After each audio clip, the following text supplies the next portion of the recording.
Hello guys, നമ്മൾ clay എങ്ങനെ ഉണ്ടാക്കുന്നതെന്ന് പറയാമെന്ന് പറഞ്ഞിട്ടുണ്ടായിരുന്നു. അപ്പോൾ അതെങ്ങനെ ഉണ്ടാക്കുന്നതെന്ന് നമുക്ക് കണ്ടാലോ? ഹലോ ഗൈസ്, എന്താ ചെയ്യുക അതിന്? ആർക്ക്? നിനക്കോ? കളയത്തില്ല. ഇല്ല, കളഞ്ഞില്ല. കളയത്തില്ല. അത് നമ്മുടെ ഇട അതിന് വേണ്ട.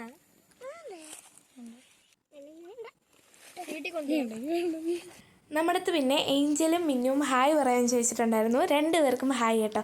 ഇതിന് നമുക്ക് കളിമണ്ണാണ് വേണ്ടത്. ഞാൻ കുറച്ചധികം കളിമണ്ണ് തന്നെ ഇവിടെ കളക്ട് ചെയ്ത് വെച്ചിട്ടുണ്ട് കേട്ടോ. എന്നിട്ട് ഇത് നമ്മളൊരു ബക്കറ്റിലാണ് സ്റ്റോർ ചെയ്ത് വെച്ചിരുന്നത്.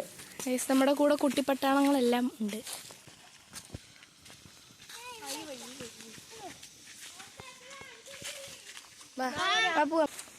ചാടിക്കോ.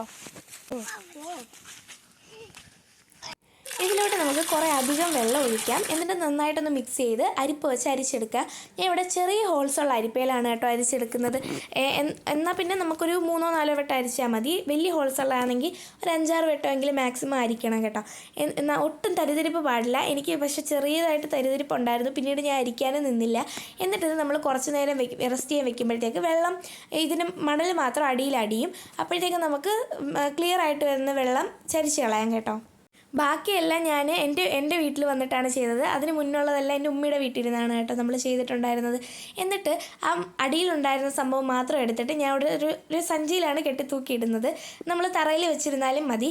എന്നിട്ട് അത് കുറച്ച് നേരം കഴിയുമ്പോൾ ഞാൻ ഇവിടെ ഒരു ദിവസം വെച്ചിട്ടുണ്ടായിരുന്നു കേട്ടോ. എന്നിട്ട് നമ്മൾ ഇത് നന്നായിട്ട് ഒരു ക്ലോത്തിലോട്ട് തേച്ച് കൊടുക്കുക. അത് ഒരു 2-3 മണിക്കൂറോളം വെച്ചിരുന്നാൽ മാത്രം മതി. എന്നിട്ട് അത് ഇളക്കിയെടുത്തിട്ട് നന്നായിട്ട് നീഡ് ചെയ്ത് കൊടുക്കണം. കുറച്ച് നേരം എടുക്കും കേട്ടോ ആ നീഡ് ചെയ്യാനായിട്ട്. ഇതെനിക്ക് 1 കിലോയിലും കൂടുതൽ കിട്ടിയിട്ടുണ്ടായിരുന്നു. നല്ല എളുപ്പമാണ് ഉണ്ടാക്കാനായിട്ട്. നാച്ചുറൽ ആയിട്ടുള്ള ക്ലേ നമുക്ക് വീട്ടിൽ തന്നെ ഉണ്ടാക്കാൻ പറ്റും. പിന്നീട് എനിക്ക് ഒരു ചെറിയ തരിതരിപ്പ് വന്നല്ലോ, നമ്മുടെ ഫസ്റ്റ് ട്രൈ അല്ലേ, ഇനിയും വീണ്ടും ഉണ്ടാക്കാം. അപ്പോൾ ആ മിസ്റ്റേക്സ് ഒക്കെ ക്ലിയർ ചെയ്ത് ഉണ്ടാക്കിയാൽ മാത്രം മതി. അപ്പോൾ ഇനി വരുന്ന നമ്മുടെ വീഡിയോസിലെല്ലാം നമ്മുടെ ക്ലേ കൊണ്ടുള്ള ക്രാഫ്റ്റ്സ് ആയിരിക്കും. അപ്പോൾ അതെല്ലാം നിങ്ങൾ അത് കാണാൻ വേണ്ടി കാത്തിരുന്നോളൂ കേട്ടോ ഗൈസ്. അപ്പോൾ ഇത്രയാണുള്ളൂ നമ്മുടെ വീഡിയോ. ഇഷ്ടപ്പെട്ട് കഴിഞ്ഞിട്ടുണ്ടെങ്കിൽ മറക്കാതെ ലൈക്ക് ചെയ്യുക, ഷെയർ ചെയ്യുക, സബ്സ്ക്രൈബ് ചെയ്യുക. Bye guys.